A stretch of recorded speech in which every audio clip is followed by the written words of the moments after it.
আপাতত এটা নিয়ে আমরা আলোচনা না করি ভাই, আমি তো মানসিক ভাবে ঠিক নাই। বুঝছেন ভাইয়া?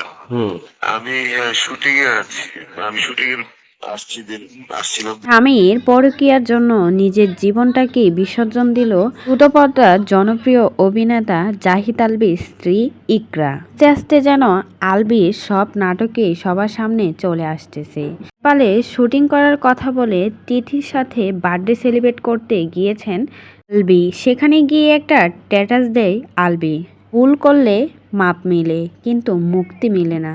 আর তার পরবর্তীতেই জবাব দিয়েছেন আলভির স্ত্রী ইকরা। ইকরা কমেন্ট বক্সে লিখেছে, আমি তোমাকে অনেক ভালোবাসি, তাই আমি মুক্তি চাই না, জীবনটাই একদম শেষ করে দিতে চাই। আর সেই কথাই একদম সত্যি করে আজ দুপুর 1:30টার দিকে মিরপুর বাসায় মারা যান আলভির স্ত্রী ইকরা।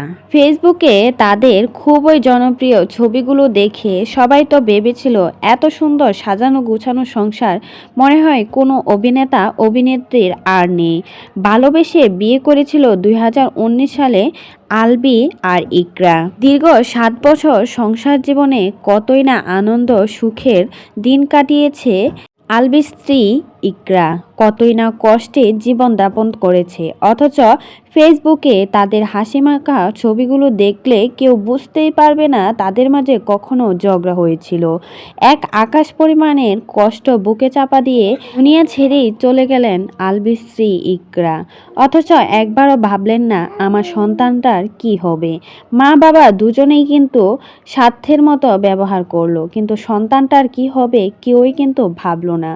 হয়তোবা আলভি যদি এসব না কাজ করে বেড়াতো তাহলে হয়তোবা তার স্ত্রীটা এরকমভাবে দুনিয়া ছাড়তে হতো না। সোশ্যাল মিডিয়াতে সবাই বলাবলি করছে আলভির সাথে নাকি তিথির অবৈধ সম্পর্ক ছিল, তার জন্যই নাকি তার স্ত্রী আজ দুনিয়া ছেড়ে চলে গেছে। তো এই বিষয়ে যদি আপনাদের কোনো মতামত থাকে সেটা কিন্তু অবশ্যই আমাদের কমেন্ট বক্সে জানিয়ে যাবেন।